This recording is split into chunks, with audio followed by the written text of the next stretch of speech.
Olá, alunos! Vamos dar continuidade ao nosso curso. Vamos entrar agora no capítulo 4. Vamos falar sobre os processadores modernos, redes e internet. Na aula passada, havíamos falado sobre o hardware e sobre o software, onde o hardware nada mais é do que a parte física do computador, tudo aquilo que pode ser tocado, como teclado, mouse, monitor, placas, fios, processador, tudo isso faz parte do hardware. E o software é a parte lógica, tudo aquilo que não pode ser tocado, como os programas, aplicativos, tudo isso engloba o hardware, o software. Então, pessoal, com a união do hardware e do software, o que nós vamos obter? De um lado a parte física, de outro a parte lógica. O que nós vamos estar obtendo com a união dos dois? O computador. Então, da união do hardware e do software, obtemos o computador, pois o hardware entra com a parte física e o software entra com os programas, não podendo se esquecer que um depende totalmente do outro para funcionar. Não adianta você ter um sistema operacional Windows 8 se você não tem nenhuma plataforma física para poder rodar essa aplicação. Assim como não adianta você ter um monitor na sua casa e você não ter algo para poder inicializar ele. Então, o hardware depende totalmente do software para funcionar, assim como o software depende do hardware. Então, um depende do outro. O microcomputador, então, pessoal, como já vimos anteriormente, que são os computadores de pequeno porte, ele se divide em vários modelos, formatos, tá? E esse slide vem para indicar para vocês que os notebooks e os ultrabooks também são microcomputadores, tá? Então nós temos um exemplo aqui, né, concluindo o slide anterior, que com a união do hardware e do software, nós formamos os microcomputadores, né? Então vemos aí, tem algumas telas aí que estão inicializando, tá, com imagens, tanto os computadores notebooks, ultrabooks e os microcomputadores, ok? Continuando, vamos falar sobre os processadores modernos. Hoje nós temos duas empresas que dominam, que despontam no mercado na fabricação de processadores, tá? Dentre elas nós temos a Intel e a AMD. Existem outras empresas? Existem a Acrylics, tá? E sim outras menos conhecidas. Vamos falar, pessoal, só nessas duas, que são as duas que detêm mais de 80% da fatia de processadores no mercado, tá? Aqui listamos alguns processadores da Intel, tá, na sua evolução. Temos o Atom, temos o Celeron, o Dual Core e a sua nova geração i, que é composta pelo i3, o i5 e o i7. Em contrapartida, temos os processadores concorrentes da AMD, que começou com o Athlon XP, Athlon 64 e ela entrou agora no X, que é o Athlon X2, o Phenom X2 e o Phenom X4. Recentemente sendo lançado o Phenom X6. Tá? Vamos ver mais detalhadamente a linha de divisão de processadores dessas duas empresas. A Intel iniciou seus trabalhos com o desenvolvimento dos processadores Pentium, evoluindo para o Pentium MMX, Pentium Pro e assim subsequentemente, pessoal. Então, à medida que essa tabela ela vai descendo, você vão tendo computadores melhores. Ou seja, se você tem um computador dual core, consequentemente esse computador vai ser melhor do que qualquer um desses processadores anteriores, tanto em velocidade quanto em tamanho de cache. Então nota-se que hoje os processadores mais avançados que nós temos são o i3, o i5 e o i7, e isso relacionado a processadores desenvolvidos pela Intel, ok? Do outro lado nós temos os processadores AMD com o antigo K5, K6, K6-2, K6, 3 e assim subsequentemente até os poderosos Phenom X2 e os Atom. Essas linhas de processadores, pessoal, elas são muito polêmicas o uso delas. Tem pessoas que gostam de uso de processadores Intel, tem já técnicos que gostam de usar processadores AMD. O que se cogita no mercado são que processadores AMD têm o melhor desempenho, principalmente no uso de aplicações de games. Então, caso você pretenda montar um computador voltado mais para jogo, opte por computadores com processadores AMD. Você vai ter um melhor desempenho. Porém, os processadores AMD têm uma peculiaridade de alto aquecimento. Então, são processadores que aquecem mais que processadores da Intel. Já os da Intel são mais recomendados para aplicações de área. Uso pessoal, uso no trabalho, uso corporativo, ok? São processadores que esquentam menos. Então, ele trabalha numa temperatura mais baixa. O risco de queimar é menor. Tá? O risco de ter um desempenho ele é melhor por trabalhar sempre mais frio. Geralmente os processadores AMD são muito utilizados em países mais frios, tá? Como a Europa, os Estados Unidos, ok? A fonte de retirada, pessoal, desse material está aqui embaixo. Caso alguém tenha curiosidade de conhecer mais, nesse link vocês poderão ter acesso a mais material sobre as evoluções dos processadores, tá? Vamos dar continuidade agora. Vamos falar sobre redes de telecomunicação e internet. O que é o teleprocessamento, pessoal? Tudo começou com essa palavrinha grandiosa. O tele vem de telefone e o processamento é realizado pelo computador. Então, o teleprocessamento nada mais é do que a modalidade de operação que combina o processamento eletrônico feito pelo computador com a transmissão de dados a distâncias que é executado pela linha telefônica. Nada mais é do que a união do computador com o telefone. É o computador processando dados através da linha telefônica. Tá? Então, a partir daí, nós temos o teleprocessamento. É o uso do computador para processar dados através da linha telefônica. Tá? Falamos linha telefônica por telecomunicação, mas qualquer dispositivo utilizado para comunicação. Tá? Hoje até as redes celulares, que são redes sem fio, já são usadas com a utilização daqueles modems 3G. Tá? Também é uma modalidade de teleprocessamento. Ok? E esse teleprocessamento, pessoal, ele é só feito através de um modem. O que é um modem? Modem é um aparelho que modula e demodula. O que seria isso? Modular é o ato de mandar e demodular é o ato de receber. Então, esse aparelho ele é usado para mandar e receber informações. Tá? Esse equipamento ele é usado para interligar computadores de longa distância, seja através de fio ou através sem fio, que é o caso que eu ouvi falar dos modems 3G. Tá? Então, pessoal, quando se for cogitado o que vem a ser o modem, nada mais é do que um aparelho, tá, usado para enviar e receber informações no computador. Ok? Vamos ver alguns exemplos de modem?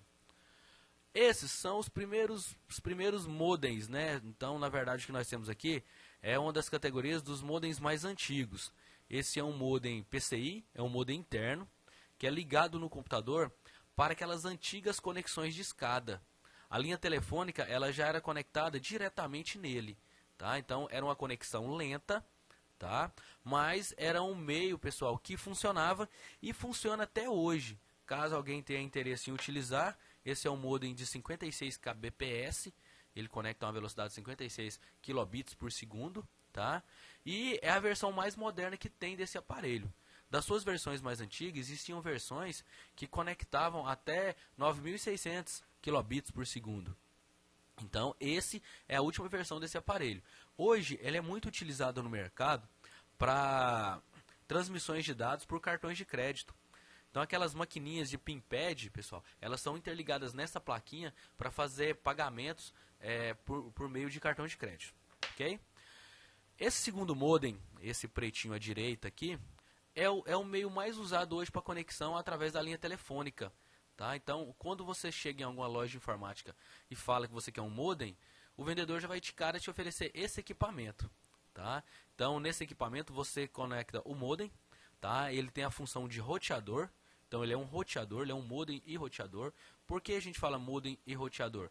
Porque ele roteia a internet e sai ela através de um cabo de rede, que pode ser ligado num computador, num roteador, e um roteador sem fio, e desparramar essa internet, pessoal, em vários equipamentos. Tá? diferentemente desse equipamento, que ele é ligado em um único computador. Esse ele é fora do computador. Além de poder ligar ele em vários computadores, você tem ainda a opção de ligar ele em outros equipamentos, os quais possibilitam jogar a internet dentro da sua residência até sem fio. Tá? Esse outro modem à nossa direita aqui é o modem 3G. Tá? Geralmente os mais conhecidos são os modems da Vivo, mas todas as operadoras têm o seu modem. Tem os modems da Claro, tem os modems da Oi, da TIM. São equipamentos que são conectados ao USB, tá? E qualquer local onde você tiver cobertura daquela operadora específica, você vai ter acesso à internet. Pode se conectar à rede de internet. Tá? Você vai estar utilizando a rede das operadoras de celulares para poder se conectar à internet. A grande barreira de deficiência dessa internet, pessoal, ela está voltada contra a relação de velocidade. Hoje são poucas as cidades que têm atendimento a uma banda chamada 3G, que é onde você consegue ter uma conexão de até 2 megabits por segundo. Tá? Então, os locais que não têm essa rede 3G, a conexão dela é muito lenta. Tá? Sendo que nos grandes centros já estão disponíveis as redes 4G, que já com a conexão idênticas à DSL, chegando a atingir velocidades até de 10 megabits por segundo. Ok?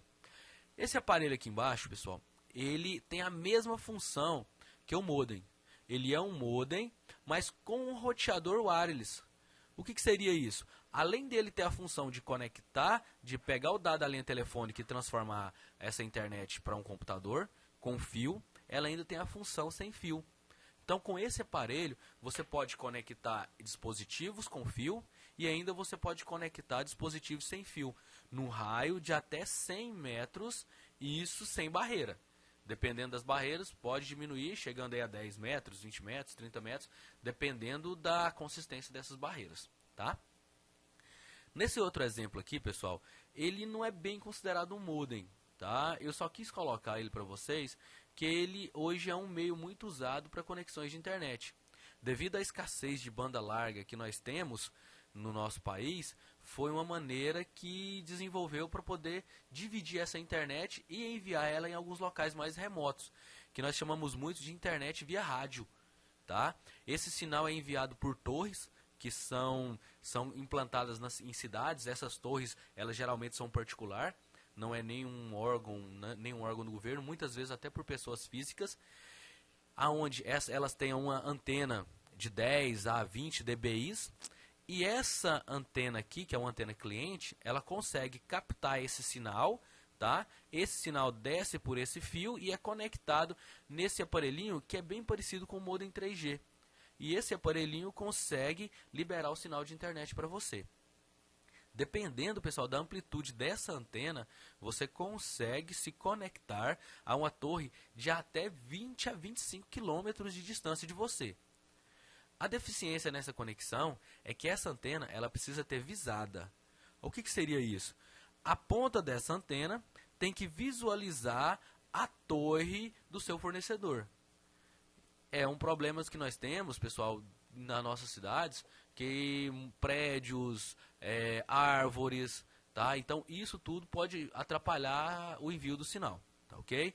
Mas é uma tecnologia onde o pessoal consegue, devido à concorrência, custear um custo bem barato. Então o pessoal consegue liberar a internet aí na sua residência a partir de R$30, 30, 40, R$50, dependendo da velocidade contratada, tá? E por fim, pessoal, nós temos aqui, vocês verem que é uma antena mais robusta em relação a essa. Essa é uma conexão feita via satélite, tá?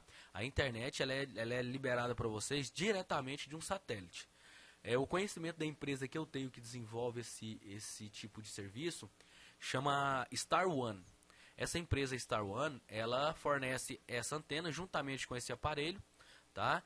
E essa de qualquer local do país que você consiga direcionar essa antena para o céu, você consegue ter conexão à internet.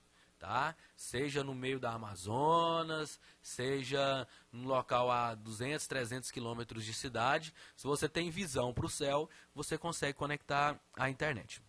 Os problemas que nós temos com esse tipo de internet, pessoal, essa dificuldade de uso desse tipo de internet, são dois. Uma, primeiramente, é o seu alto custo. Tá? Enquanto a anterior você pagaria aí 30 a 50 reais, com essa internet você vai ter um custo aí de 400 a 600 reais mês. Então é uma internet de custo bem alto. A outra coisa é como ela é conectada diretamente a um satélite. Interferências da natureza, pessoal, podem fazer com que haja perda de sinal, como por exemplo, tempo nublado, né, que interrompe a comunicação, a antena não consegue linkar direto com o satélite, tá? Chuva, então, e vários outros fatores, como até o vento, se for um vento muito forte, ele pode direcionar o sinal, além do delay que você tem nessa internet. O que é esse delay? O delay que nós falamos, ele é o tempo de resposta. Toda a internet, ela dispara contra um dispositivo e esse dispositivo retorna. Quando falamos em modems, esse retorno é instantâneo. Então, praticamente, a gente não nota esse delay. Esse aparelho, como ele joga sinal para um satélite que está a vários quilômetros de distância, esse satélite retorna os dados para ele. Então, se você estiver assistindo um jogo online, por exemplo, você pode ter atraso aí de até 10 segundos, tá? Na visão real. Então, no jogo ao vivo, a cena que aconteceu, você pode estar vendo ela com até 10 segundos de atraso, ok? Pessoal, nós concluímos a primeira aula, tá? Dei uma revisada, tá? Que essa questão de modem é muito interessante, tá bom? Qualquer dúvida, pessoal, postem lá. Eu estou respondendo os posts que estão sendo feitos no Facebook, tá? No Skype estamos respondendo, tá bom? E eu quero que vocês, pessoal, me chamem lá para convidar vocês para participar do nosso grupo dentro do Facebook. Nós temos um grupo de discussão onde o pessoal está postando vários materiais lá, tá? Vamos todo mundo integrar lá para a gente poder tirar as dúvidas e sanar essas dúvidas todos juntos, tá bom? Então, pessoal, até a próxima. Vamos dar continuidade ao restante desse capítulo no próximo vídeo, tá bom? Bons estudos!